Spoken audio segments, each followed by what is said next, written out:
자, 이번엔 제약바이오주 얘기를 좀 해봐야 될 것 같아요. 최근에 연기금에서 제약바이오주 좀 사고 있다는 얘기가 들리고 있는데, 자, 어쨌든 해마다 이 3월 말에 미국 암학회가 있고요. 또 5월 말에 미국 임상종양학회가 있다 보니까 보통 1분기 말 정도 되면은 제약바이오가 한번 순환매가 붙는데, 자, 일단 올해 같은 경우는 지금 제약바이오 쪽으로 쏠림 현상이 거의 들어오질 않고 있는 것 같아요. 아무래도 연말 연초에는 남북경협주 쪽으로 그 힘이 뺏겼던 것 같고, 최근에는 낙폭과대 IT가 올라오다 보니까 IT 쪽으로 또 힘이 뺏겨버린 것 같은데, 자, 어쨌든 한번 돌 때도 되긴 된 것 같은데 주목할 만한 종목 없는지 들어보도록 하겠습니다.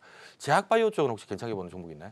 네, 일단 뭐 제약바이오 중에서 저는 이제 텔콘 알레프 제약 이걸 한번 주목하자 하는 말씀드리고 싶습니다. 뭐 제약바이오가 최근에 트럼프 케어에 있던 에서 일단 약가 인하 이것이 이제 악재로 작용하다 보니까 힘을 못 썼는데, 일단은 이제 뭐 정부의 어떤 의지도 지원 의지도 상당히 강화되어 있는 상태 있고, 또 주가도 충분히 떨어져 있는 상태 있고 한번 좀 올라갈 수 있는 그런 여지가 있다 이렇게 보는데, 이 텔콘 알레프 제약은 이제 지난번에 이제 미국과 중국 정상회담에서 이야기 나왔던 것이 이 카펜타닐, 그러니까 이 중국의 일단 마약성 진통제죠. 이것으로 인해 가지고 미국에서만 10만 명이 죽었지 않습니까?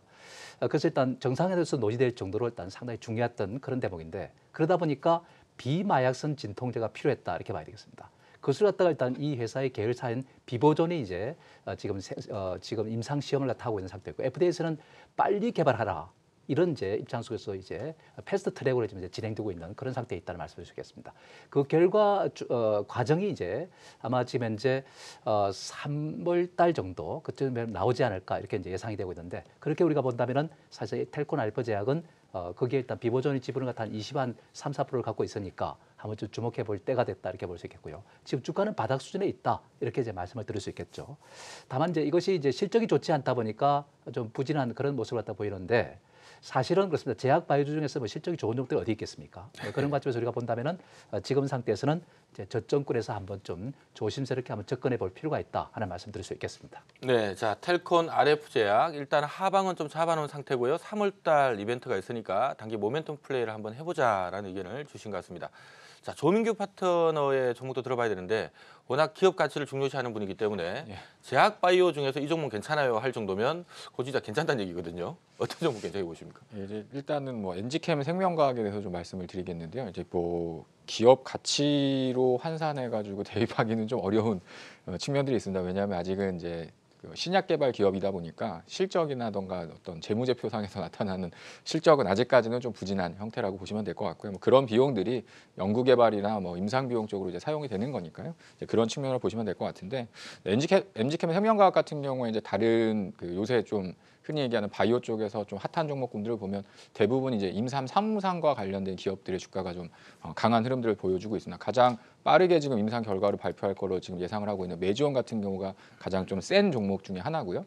그다음에 이제 바이로메드, 그다음에 HLB. 오늘 같은 경우에 또 지난주 금요일서부터 신라젠 같은 경우도 좀 긍정적인 주가 흐름들이 만들어지고 있는데요. 엔지캠 생명과학 같은 경우에는 다른 기업들과는 다르게 임상 이상만 통과를 하더라도 조건부 판매가 허용될 수 있는 이제 패스트 트랙을 진행을 하고 있습니다. 올해 같은 경우 이제 임상 이상에 대한 결과 이제 2가지 파이프라인에 대한 기대치를 가지고 있는데요.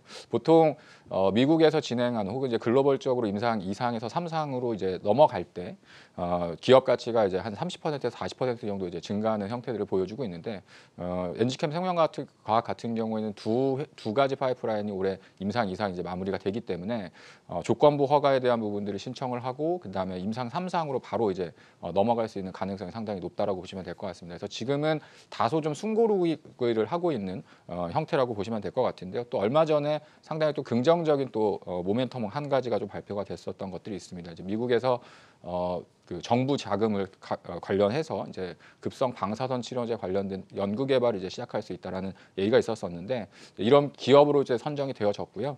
또 하나는 이제 뭐냐면 엔지캠 생명과학 같은 경우에 이제 급성 방사선 치료제 같은 경우에는 동물 임상에 대한 부분들만 통과를 하게 되면 직접적으로 또 신약에 대한 개발 성과를 받을 수 있기 때문에 안정적인 연구 개발 자금을 이제 미국 정부로서부터 지급을 받게 되고, 이제 이런 부분들이 향후 미국에서 진행하고 있는 이상과 관련된 두 가지 호구감소증이라던가 구강정맥과 관련된 이런 부분들로도 파급 효과를 같이 동반해서 갈 수 있다. 그래서 지금 기술적인 측면이라던가 임상에 대한 흐름들은 상당히 순조롭다라고 얘기가 나오고 있고요. 그런 반면에 주가는 다소나마 시장 대비해서 조금 숨고르기가 좀 안정적으로 진행되고 있지 않나. 그래서 지금 현재 가격 정도 수준이라고 한다면 충분히 중장기적인 관점에서 좀 매수가 가능한 구간이 아닌가 이렇게 말씀드리겠습니다. 네, 자 신약 하나를 개발하기 위해서는 수없이 많은 기간 동안을 또 많은 돈을 투자를 해서 임상 실험을 해야 되죠. 임상 실험 결과가 안 좋게 나와버리면 투자한 돈이 다 물거품이 돼버리니까 관련 기업들 급락할 수밖에 없고요. 단 상당히 많이 또 돈을 넣었는데 그 막 10배, 100배 이상의 또 수익을 뽑아낼 수 있다면 상당히 또 대박주가 될 수가 있겠죠. 우리가 신약 관련된 기업들 대부분 다 뭐 지금 재무제표보다는 이 회사가 지금 진행하고 있는 임상 단계에 어디 와 있는지 또 얼마 정도의 값어치가 있는지를 보고 기업을 평가를 합니다. 자, 우리 김동혁 파트너께서는 어떤 종목 좋게 보시는지 들어보도록 하죠. 어떤 종목일까요? 저는 유한양행 말씀드릴게요.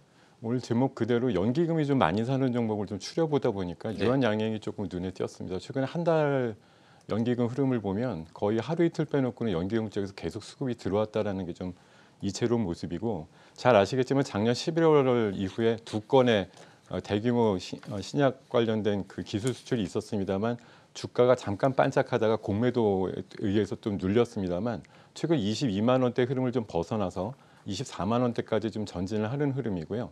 공매도를 이겨내는 그런 수급이 조금 더 유입이 된다고 하면 화끈하게 좀 오르지 않을까 생각이 들고, 올해를 기점으로 해서 기술 수출 계약건이라든가 이런 거에 대한 유입이 될 거기 때문에 실적이 굉장히 좋아진다. 이런 관점에서 좀 접근을 하셨으면 좋겠습니다.